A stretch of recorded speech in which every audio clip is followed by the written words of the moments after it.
അപ്പൊ വീട്ടിലൊക്കെ അപ്രോച്ച് ചെയ്തപ്പോ എന്തുവായിരുന്നു പറഞ്ഞിരുന്നത്? വളരെ മോശം, വളരെ മോശമായി, വളരെ ഒട്ടും സപ്പോർട്ടീവ് ആയിരുന്നില്ല വീട്ടിൽ. ഞാനിങ്ങനെ ഓർക്കും, അയ്യോ എന്താ വെച്ചാല് ആദ്യം എന്ന് വെച്ചാൽ എൻ്റെ ഞങ്ങൾ വിചാരിച്ചു ഓക്കെ നമുക്ക് അപ്പൊ എൻ്റെ പ്രൊപ്പോസൽസ് ഒക്കെ മാട്രിമോണിയിലൊക്കെ ഇടുന്ന ടൈമാണ്. എനിക്ക് ഭയങ്കര പേടി പറയാൻ, വീട്ടിൽ ഇങ്ങനെ ഇതുണ്ടെന്ന് പറയാൻ ഭയങ്കര പേടി. അപ്പം രാവിലെ നമുക്കൊരു കാര്യം ചെയ്യാം, നമുക്ക് ഇങ്ങനെ പ്രസന്റ് ചെയ്യണ്ട, എന്നിട്ട് മാട്രിമോണി കണ്ടിട്ട് വരുന്ന പോലെ അല്ലേ, അങ്ങനെ ആയിരുന്നില്ല, മാട്രിമോണി കണ്ടിട്ട് വരുന്ന പോലെ എഴുതിയാന്ന് റിജക്ട് ചെയ്തതോ. ചേട്ടൻ വലിയ കാര്യത്തിൽ ചേട്ടൻ വിചാരിച്ചു ചേട്ടൻ ബ്രാഹ്മണാണ്, ഞാൻ നായരാണ്. അപ്പൊ എന്റെ വീട്ടിൽ എന്റെ അച്ഛനെ വിളിച്ചിട്ട് പറയാം, സർ ഇങ്ങനെ എനിക്ക് മകളെ ഇഷ്ടമാണ്, മാട്രിമോണി കണ്ടു.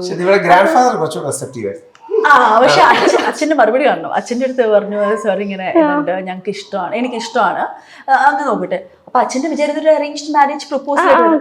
അച്ഛൻ ഒറ്റയടിക്ക് ഫോണിനകത്തൂടെ പറഞ്ഞു, ഞങ്ങൾ നായർ കമ്മ്യൂണിറ്റി. അപ്പൊ ഞാൻ MBA പഠിച്ചോണ്ടിരിക്കുക കോളേജില്.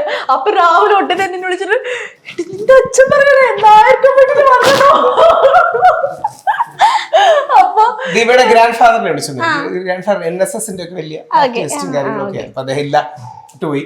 അദ്ദേഹത്തോട് ഞാൻ പറഞ്ഞു, സാക്ഷാൽ മന്നത്ത് പത്മനാഭൻ, മന്നത്ത് പത്മനാഭന്റെ ഫാദർ മദർ ഒരു നായകരും. അപ്പൊ അതുകൊണ്ട് നമുക്ക് എന്നും ഐക്യത്തിന് സ്പേസ് ഉണ്ട്. പക്ഷെ അങ്ങനെയായിരുന്നു. അച്ഛൻ്റെ അടുത്ത് അത് നോ പറഞ്ഞു. പിന്നെ ഒരു രക്ഷയില്ലാതായപ്പോ ഞാൻ ഉള്ള സത്യം പറഞ്ഞു, ഞങ്ങൾ നമ്മുടെ ഇഷ്ടത്തിലാണ്, ഇതുപോലെ ഇതൊന്നുമല്ലേ, വേറെ ഒരു പ്രപ്പോസൽ ഇട്ടിട്ട് കാര്യമില്ല. ആറ്റുകാലമ്പലത്തിൽ വെച്ചാണ് നമ്മുടെ KE മാമൻ സാർക്ക്, ഗാന്ധിയൻ, അദ്ദേഹമൊക്കെയാണ് വന്ന് സപ്പോർട്ട് ചെയ്തത്. മുത്തശ്ശി ഉണ്ടായിരുന്നു, മുത്തശ്ശി ഉണ്ടായിരുന്നു. അവരൊക്കെയാണ് ഒരു സപ്പോർട്ട്. ഇഷ്ടമാണെന്ന് പറഞ്ഞപ്പോ സമ്മതിച്ചോ?